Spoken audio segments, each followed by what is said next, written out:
should be on any single moment now. There we go. All right, ladies and gents, welcome to the Edge Friday Live Q&A. I'm Kylan Hurt, front-end developer for Edge, and with me is CEO Paul Pui. Hi, everybody. So thanks for joining us again for another little live Q&A, smack dab in the middle of the holidays, right in between, what hopefully was a great Christmas for all of you and coming into a good New Year. So wrapping up kind of the end of the year, we've got a few questions that people have asked, both I think in the last Q&A that we didn't get to cover, as well as over the week. And definitely we're open to some new questions, so please go ahead and join in on our Periscope or YouTube and fire off any questions, and we'll try to get to them as soon as we can. We've got about half an hour, starting a bit late, so we'll go a little bit over, how it is, kind of just recovering from Christmas holidays and getting back into the groove. That's right. Crypto never sleeps, so it never takes the holidays off, so we're always at it, hitting it hard. So we're always behind then, because we do sleep, right? Yeah. We do have to sleep. So one cool thing that's happening at the end of the year, I got to give Trace Mayer credit for kind of launching this initiative, but January 3rd is the anniversary of the Genesis block of Bitcoin. It all happened back in 2009, and we're about to hit that anniversary. But for the anniversary, he's pushing this initiative, hold your own keys, take your money off the exchanges and put them in wallets where you control the keys, whether that's Edge or a dozen other different options, if not more, dozens of other different options that you have in the ecosystem. Just take them out of the exchanges. And this would be interesting if people actually did this to find out just how hard it is to actually get your money off of the exchanges and the hosted wallets if people tried to do this in mass. I know for a fact that I've hit a problem trying to get money off a hosted wallet. I'll call it more of a hosted wallet than an exchange, right? Because there's some exchanges that are decentralized. Kylan knows a whole lot about that. Oh, yeah. And then there are wallets that are very centralized and hold your money. So I call them more like custodial hosted wallets. Get your money off of those. And I think we'll come to realize that when people do this in mass, it's actually really hard. Oh, yeah. And if you have a good amount in there, then you can bet that they might put limits on how much you can pull out. Yep. So there's going to be limits for regulatory reasons, but then there's also going to be limits for security reasons, because these services can't hold everyone's money in the hot wallet online on a server on the internet.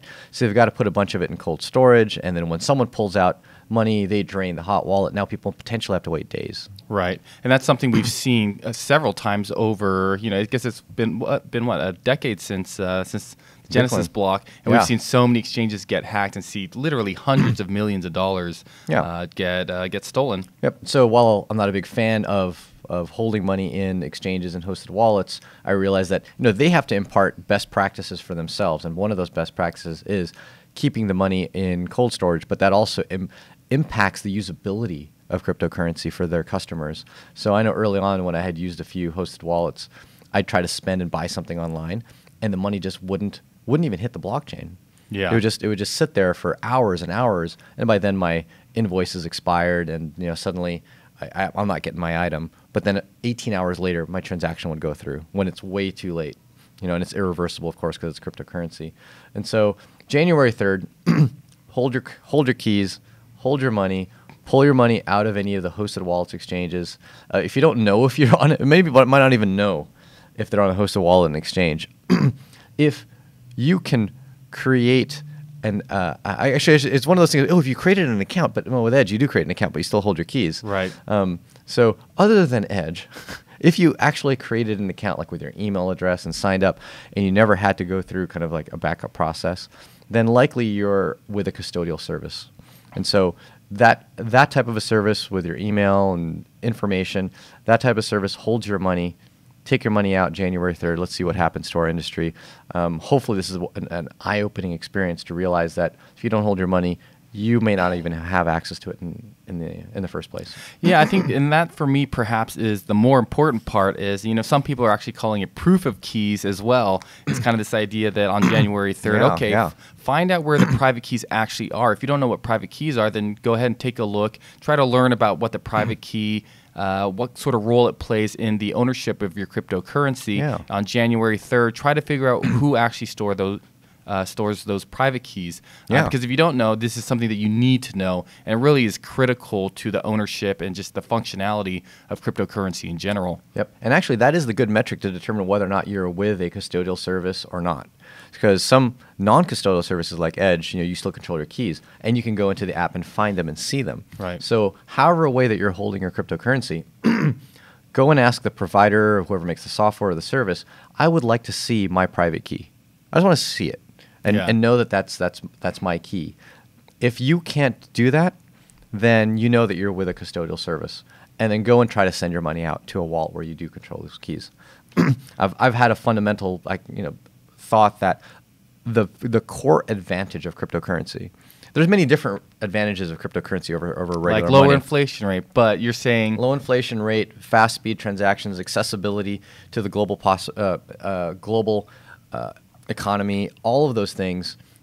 Of the most important thing to achieve all of those goals is for people to actually hold the money. Right. And I would to say have that control over and it. have control right? over it. If we end up with a world where 51% of ownership, I used to like using that word because it's so like triggered. 51%, right? If 51% of people don't actually hold their keys, I wager, and I'll debate this to no end, that all of the advantages of cryptocurrencies go out the door. They're right out the window. We actually lose all of the core advantages, including the inflation potential, because banks will hold your money. They will leverage it. And they'll lend some out. And once you leverage it, you effectively are inflating the currency. Right.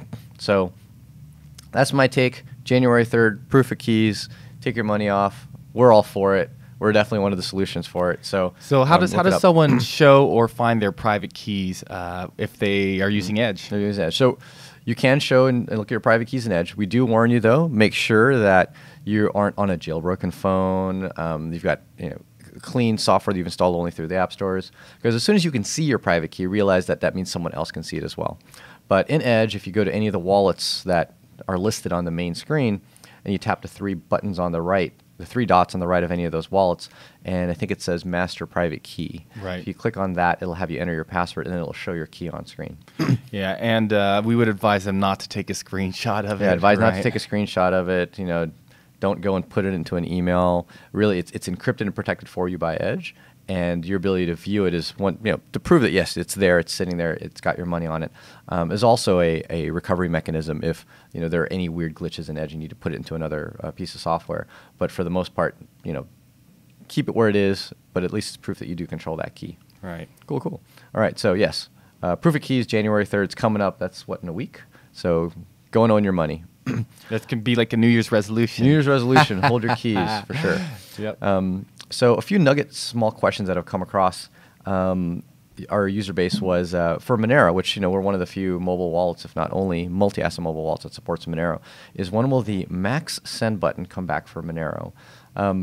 For history, to kind of go back and give people an idea of this max send button. What does it do? And also, why is it so hard to implement, and why do we not have it for Monero? That's kind of the greater question. Right. It is a button in Edge that simply says, send out all my money. Right. That's all. Including take the fee into account. Take the fee into account. Right. That sounds super simple. It's like, guys, how hard is that? I can go to my bank and empty out all my money. Just send all the money, right? Why that is such an interestingly hard problem is that the amount of money you send will change what fee you need to pay. And not linearly. It's not like if I send $1, then my fee is 1% of it, and if I send $2, the fee goes up. There's actually some cases where when you send a little bit more, the fee can more than double. Right. Because it's not the fee on cryptocurrency for especially what are called UTXO-based cryptocurrencies, Bitcoin, similar coins to Bitcoin, and Monero. The fee is determined by the amount of data that you're sending on the network. Right. And so I could send $1 and it's the same data. Let's call it Bitcoin. I could send 0.1 Bitcoin. It's the same amount of data. 0.2 Bitcoin is the same amount of data. 0.3, same amount of data. Suddenly I go to 0.31 Bitcoin, and that suddenly could almost double the amount of data sent, and thereby increasing the fee. So it's actually really hard to figure out how much you can send plus a fee to be exactly equal to your total balance. Right. Because you're kind of like fudging. So the way Edge implements this, and I think we're the only wallet that does this, is we actually go and hunt through all the possible values of what you could send out of your wallet, try to do a send that doesn't go to the network. Actually try to calculate the full transaction and see if it succeeds or fails if you have enough money. Right. And by basically hunting through your entire balance, trying all these different amounts, we're able to find the exact one that if we just bumped it up a little bit more, it would fail. But by keeping it down a little bit, then it would succeed and it would sweep out your entire amount. That's really the only true way of figuring out what is the max send, because we don't want to leave any dust into the wallet. Right. For some currencies, that's not so hard to do. Ethereum being fairly simple, Bitcoin not so bad, because we can calculate the transaction with fees entirely on your phone. Right. With currencies like Monero, in order for us to calculate the transaction, we actually have to go out to the network. Okay. There's actually a network call that's made for every transaction that we want to create. So is there a set price? They say, here is the price that you have to put on it, or does the app have leeway to choose the fee amount? We use a library from the My Monero team, and the only leeway we have is to choose a range. Okay. We say we can use, priority 1, 2, 3, or 4. Like we don't tap into anything more specific that's right, than because that. that's how their wallet is. That's how their wallet is. Well, right. Exactly. So we use a lot of the same functionality. But with that, because we have to go out to the network, as we are hunting up and down your balance to find out what is the exact amount we can send, each time we try an amount, that is a full network round-trip call. Right.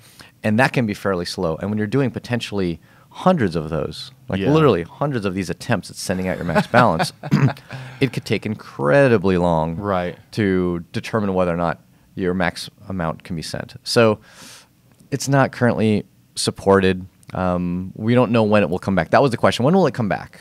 Right. It used to be very slow before bulletproofs. Monero transactions are faster now with bulletproofs, but still not quite fast enough to make it usable. Right. And that max send, it could be cranking on that for so long that it kind of hangs the app. Right. So that's the long-winded answer to a very simple question. Right. Well, the good news is it's not too hard to just add a few more decimal places, a few more digits. Right? Yeah. If you don't care about the dust, like you've got 30 Monero in there, and you try 29, then you try 29 and a half, and then you try 29 and 3/4, and you're like, that's close enough, and you just send. It's kind of a pain to the user, but it's still somewhat usable. Right. And our hope is you never want to take all your money out. That's right. Why would you want to take all your money out? Out of right? Edge? No, out of Edge, that's crazy. You spend a little, you buy some more, you shape shift into it from Bitcoin, which isn't as private. In. You're putting more in. Exactly. So who needs a max send button? When you're never going to take all your money out. There you go. Anyway, so obviously that's the perfect world, but that's what we'd hope. So that's one of the questions we got over the week. As well, another one that came across kind of our plate was a question about whether or not Edge will eventually show dropped transactions, similar to the way Airbits does. And you don't have to kind of do a resync. That's definitely on the roadmap. It's a bit more of a challenge than people might realize, but it's definitely on the roadmap, and we're architecting some of the interaction between our user interface, the core of the wallet, the blockchain plugins to be able to do that. Can you clarify for the audience what we mean by dropped? Dropped. So if you send a transaction on any cryptocurrency network, there is always the chance that before it gets confirmed, it just simply gets dropped. That could be for a number of reasons, but the primary one that you'd see is potentially that you just didn't put enough fees. Right. And that can easily happen because the fees are dynamic. Like how much you need to send changes over time. And what might be a good fee this 1 second that you sent the transaction might not be enough by the time the next block gets mined. Right. So that could be a reason why a transaction effectively gets dropped. Or if you yourself potentially double spend it. Like you might have 2 wallets, for example. You can synchronize you can log into your Edge account on 2 different devices.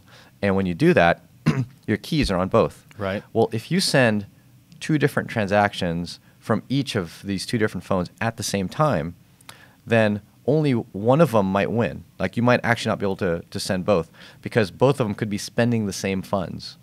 Right? You have $100 and you spend 90 in one and 90 in another to 2 different addresses. Like a double spend almost. So you basically just double spend. You can double spend with 2 different phones running Edge.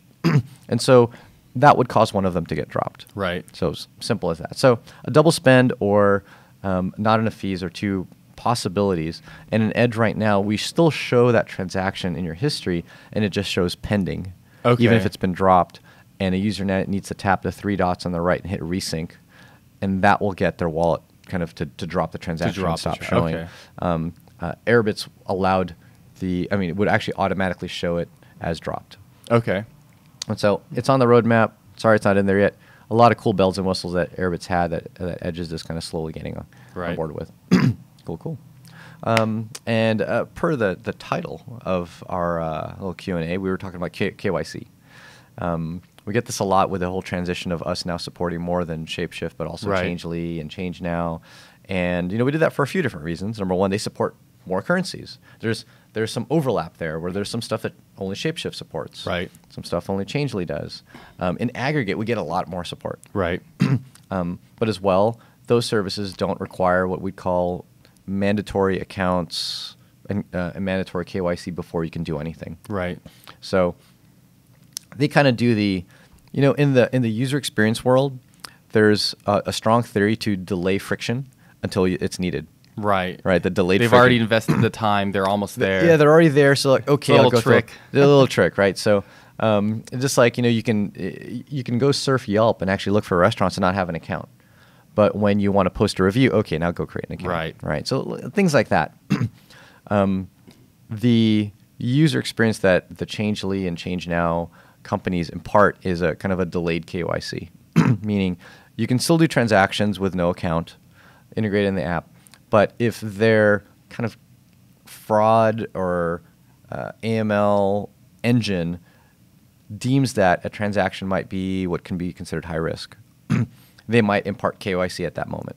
Okay. So realize that this is I guess you can call it a risk, but it's just part of the experience of using some of these services, and that you might go and do a transaction based on the amount that you're doing, the IP address that it's based out of, how many transactions that IP address might have done in the past, what the currencies are.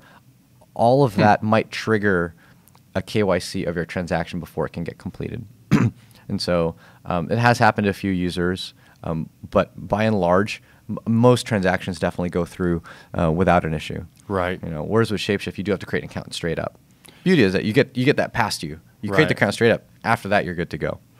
And with Changely and ChangeNow, when they ask for KYC, are they asking for roughly the same level of like identification as someone like Shapeshift? So I think that could change. It could depend on what their KYC engine deems as the risk of the transaction. All right. So whether or not they decide, hey, just give us an email, that's fine, or give us an email and a copy of a passport, or anything in between. Right. So they determine that more on the fly, live, more dynamically, versus you kind of do everything all at once, even if you want to just exchange $10 of Bitcoin to Litecoin. All right, that you'll almost, from what we can tell, you'll almost never get KYC'd on a ChangeNow, Changely. If you want to exchange a small amount and it's the first time doing it, you'll generally be fine. It's like that game of cat and mouse where you kind of have the government and kind of, I guess you could say, cryptocurrency in general. And it seems like with something like Shapeshift, we were kind of ahead for a while, but now the government has done quite a bit of a crackdown, not just on centralized exchanges, but decentralized exchanges. And it seems like it might be a good year or two really before some real good technological solutions come out that are usable enough to push us ahead again. Right. So one thing to realize that even with this need for KYC on these what I call instant exchanges, we kind of don't have a good name for these things, right? The Shapeshifts versus the Bitfinexes. Even with the need for KYC, one of the things that I absolutely love about the existence of these type of exchanges, and hats off to Shapeshift for pioneering them, is the fact that they are what I call like the 99% non-custodial. Right. Right. Sure, your money has to flow through them. You send them Bitcoin, you get back Ether. But after that, they hold no money. Yeah, and it's not sitting sitting there. Right. There's no way that they're going to have hundreds and hundreds of millions of dollars of user money, not their own, but users' funds sitting there as a target.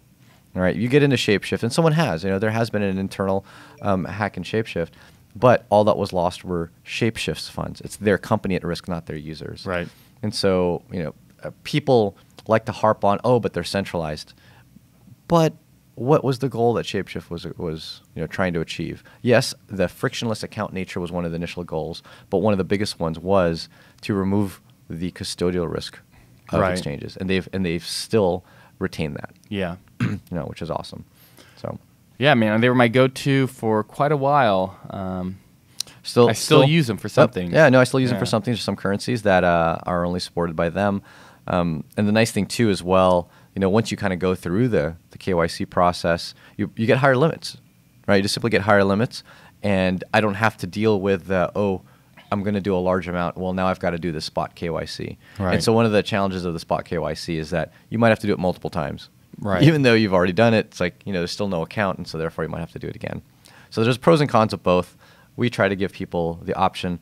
And as a reminder, if there's a service you don't want to use for exchanges and swaps inside of Edge, you can actually disable it. Right? Just go to settings.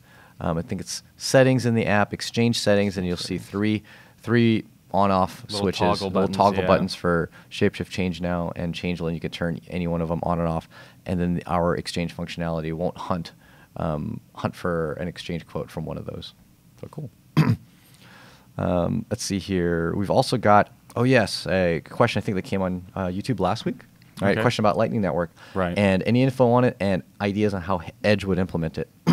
So actually, good timing. I just got into a fairly long discussion with one of our team members, Brett, about Lightning and where I foresee it going. Right. And I've always thought payment channels in general, like Lightning is an extension of a simple payment channel. It's a multi-hop payment channel.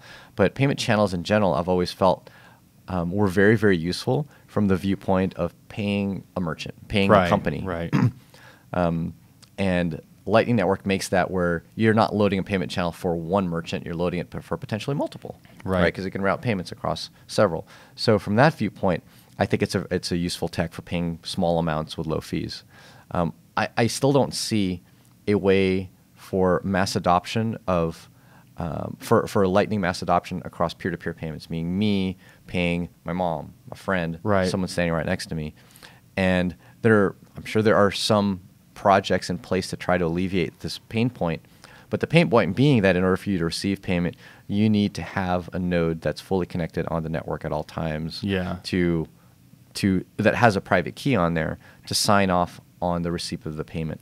So that's a bit of a high barrier. Sure, there's like Casa Node that you could run at home.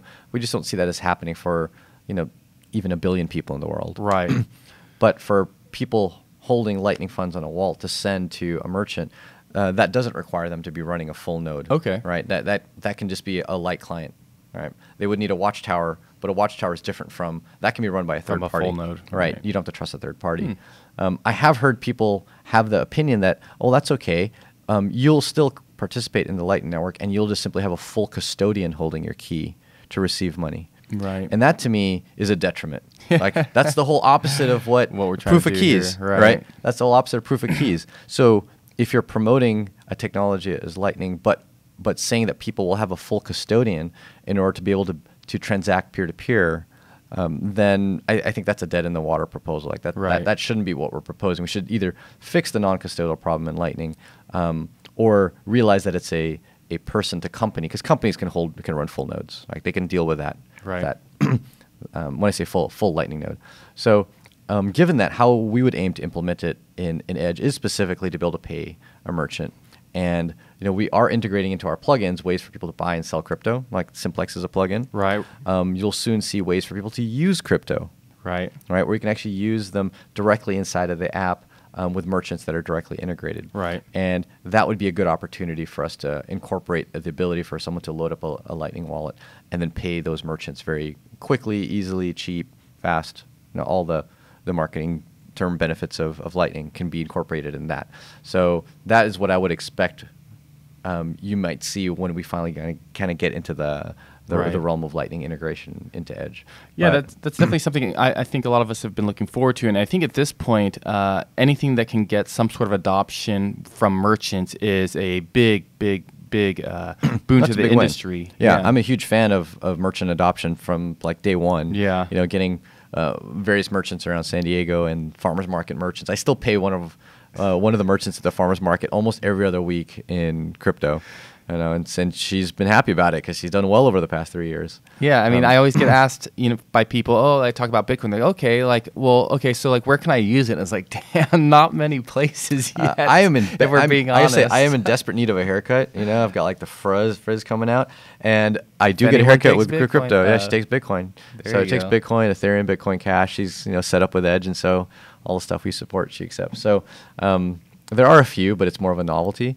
And so with something like crypto, the places that need it the most, places like Venezuela, need a pretty low friction way of getting it adopted. And the funny thing is, though, in those countries where they're very sensitive to the fees, right? The merchants, though, this is the funny thing, is that merchants in a lot of developing countries are not businesses. Like, they're not what we would consider to be a merchant here, like a full restaurant or a store. They're just someone else. Right. They're like people on the street. Right. And so they are as much of a peer-to-peer payment as me sending a buddy a payback for dinner. So they actually need something that can be truly peer-to-peer, because they're 10 million people that are just small vendors on the street need a way to collect that money, and they don't have kind of the knowledge, capability, or interest in running a full Lightning node. So there's a bit of that kind of pull and tug. The people that can use it are, and the merchants that can use it are in the countries that don't really need it. Right. Right. So it would be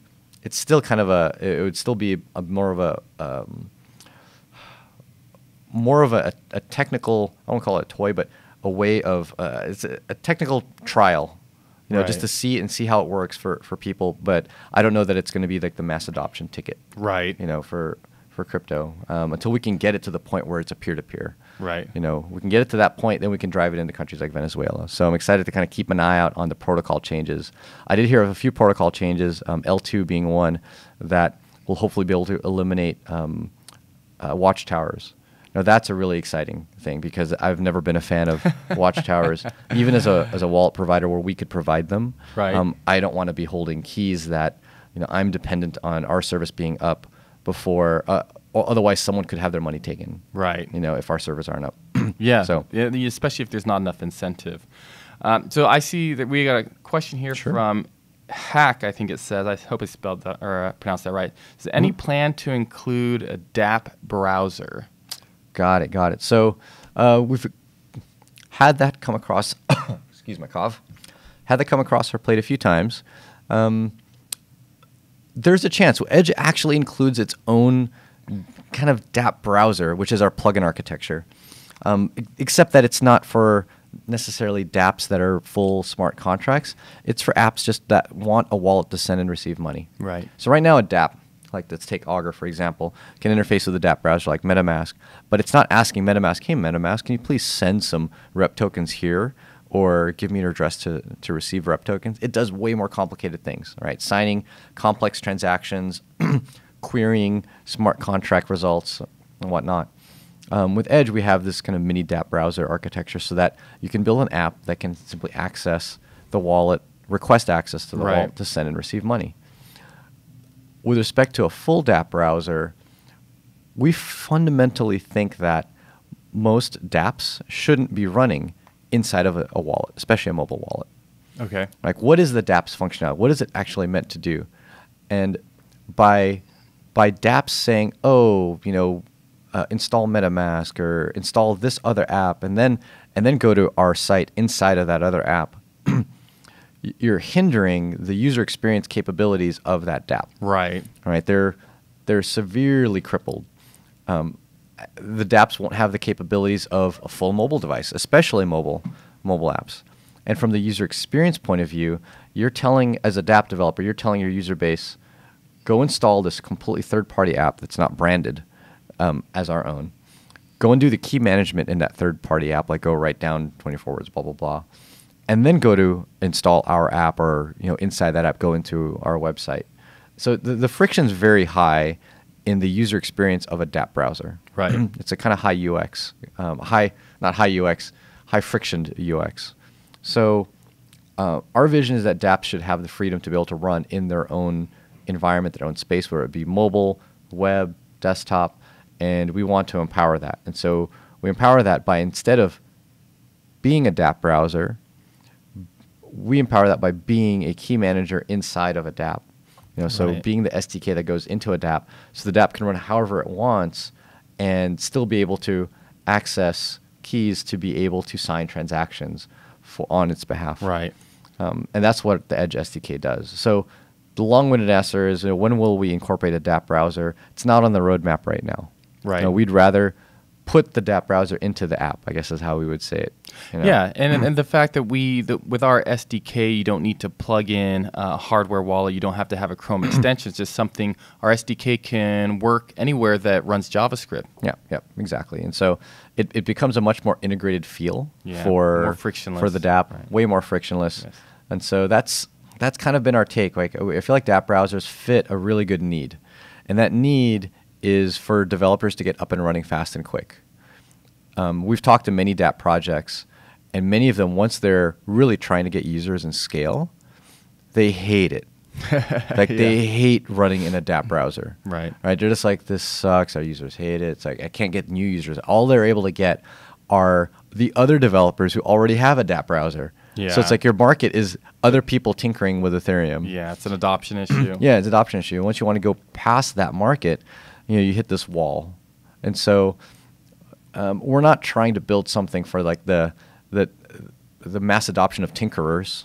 Right. We're trying to build something for the mass adoption of actual users above and beyond just the cryptocurrency tinkerers. Like, when we're actually going to use this dApp, how will it feel? How do we need to make it feel? Right. So another long-winded answer to what this is a short little question. You're good. Oh, cool. So kind of running low on time. I know we started a bit late, but we're running a bit over. And so we'll wrap up with kind of upcoming events. That's what we generally do. So I think some of this is a little bit out of date here, but we know we are going to the North American Bitcoin Conference. This is, I think, our third year in a row running. Miami, you go. Yep, we're going to be in Miami again, January 16th through the 18th. We'll probably have a few of our staff, about 4 people over there. I'll be on stage as well on a panel and talk. And then right after that, I will be at the Block Spaces Tampa Bay meetup on January 21st. That's on Monday. And coming back into San Diego, we'll actually also have an Orange County meetup just north of San Diego, between here and Los Angeles. We'll be there for a meetup. I don't have the date directly in my head, but I'm going to say it's around the 24th of January.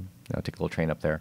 And then we don't have anything scheduled after that. We're still kind of looking at what the year will look like, what conferences we want to attend. Right. But in the meantime, catch us over in Miami, or catch us over in Tampa Bay at the meetup, or in Orange County later next month. All right. Cool, Sounds exciting, right? Yeah, no, it's an exciting January. Yep. Hit the ground running. Let's make it an awesome 2019.